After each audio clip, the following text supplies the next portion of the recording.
महाराष्ट्र आवाज न्यूज. नियम धाब्यावर पदोन्नती प्रक्रियेत मनमानी केल्याचा संस्थेच्या पदाधिकाऱ्यांवर आरोप. शिरपूर येथील नामांकित किसान विद्या प्रसारक संस्थेतील शिक्षकांच्या पदोन्नती प्रक्रियेवर गंभीर प्रश्नचिन्ह उपस्थित झालं असून सर्वोच्च न्यायालयाने निर्धारित केलेले नियम व निकषांना डावलून काही शिक्षकांना नियमबाह्य पद्धतीने पदोन्नती देण्यात आल्याचा गंभीर आरोप समोर आला आहे. या प्रकरणामुळे संस्थेतील शिक्षक व कर्मचाऱ्यांमध्ये तीव्र नाराजीचं वातावरण निर्माण झालं असून संस्थेच्या कारभाराबाबत विविध स्तरांवर दबक्या आवाजात चर्चा सुरू आहे. प्राप्त माहितीनुसार संस्थेचे अध्यक्ष तुषार रंधे, सचिव शशिकांत रंधे आणि व्यवस्थापक बच्छाव यांनी शिक्षकांच्या पदोन्नती प्रक्रियेत ज्येष्ठता यादीचा विचार न करता स्वतःच्या मर्जीतील काही शिक्षकांना प्राधान्य दिल्याचा आरोप करण्यात येत आहे. पात्र व ज्येष्ठ शिक्षकांना डावलून निवडक व्यक्तींना पदोन्नती देण्यात आल्याने अनेक शिक्षकांमध्ये तीव्र असंतोष पसरला असून संस्थेतील पारदर्शकता आणि न्याय प्रशासनावरच प्रश्नचिन्ह निर्माण झाला.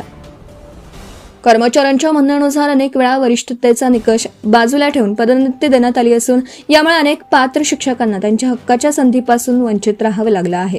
त्यामुळे संबंधित पदोन्नती प्रक्रियेची स्वतंत्र चौकशी करून संपूर्ण प्रकरणातील वस्तुस्थिती समोर आणण्याची मागणी जोर धरत आहे.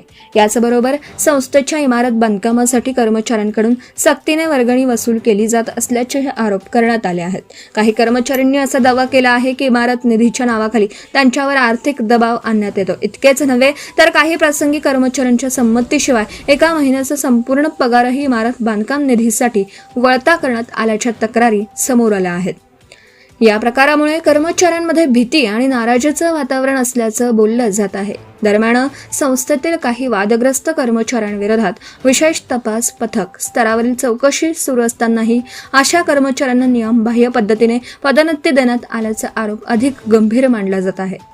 संबंधित कर्मचाऱ्यांना संस्थेतील वरिष्ठ पदाधिकाऱ्यांचं संरक्षण मिळत असल्याची चर्चा संस्थेच्या वर्तुळात रंगू लागली आहे.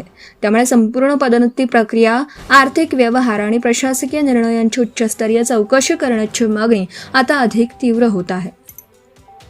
या सर्व आरोपांमुळे शिरपूरसह संपूर्ण शैक्षणिक क्षेत्रात खळबळ उडाली असून संस्थेच्या कारभारातील पारदर्शकता, पदोन्नतीचे निकष आणि आर्थिक व्यवहार याबाबत अनेक प्रश्न उपस्थित होत आहेत.